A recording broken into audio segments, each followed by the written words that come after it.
Ils sont pour la plupart des investisseurs béninois à répondre ce jeudi 14 mars 2019 à l'appel du ministre de l'Économie et des Finances. Empêché, ce dernier a été représenté par sa collègue en charge de l'enseignement supérieur et de la recherche scientifique.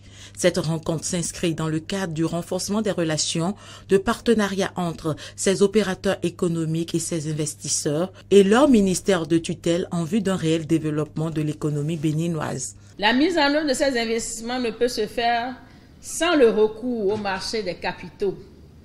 Ainsi, le ministère de l'Économie et des Finances, à travers la Direction générale du Trésor et de la comptabilité publique, a régulièrement mobilisé des ressources financières sur le marché régional par l'émission de titres publics.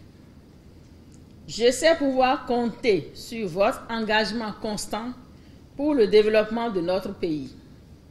J'en veux pour preuve les différents succès enregistrés par le gouvernement dans la mobilisation des ressources depuis 2016 à ce jour. Ces succès, nous le devons à votre confiance dans les potentialités de notre pays. Plusieurs communications ont été présentées sur l'évolution de la dette publique et sur le bilan de l'émission des titres publics des années antérieures et la présentation du calendrier de celle de l'année en cours. Par exemple, entre aussi dans le cadre des actions qui vont participer à la profondeur du marché secondaire.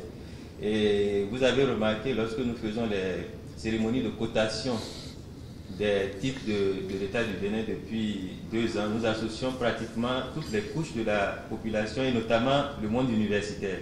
Tout cela, c'est pour contribuer à la profondeur du marché secondaire et les actions, la notation du Bénin pour rendre le pays plus visible. Lorsqu'on investit sur les titres publics, non seulement on gagne à travers les différentes rémunérations qui y sont liées, mais on participe à la construction du pays. Pour le ministre de l'Économie et des Finances, il n'y a aucun risque aujourd'hui d'investir au Bénin, pays qui fait désormais partie des meilleurs de l'UEMOA et de la CEDEAO à travers le remboursement à bonne date de ses dettes.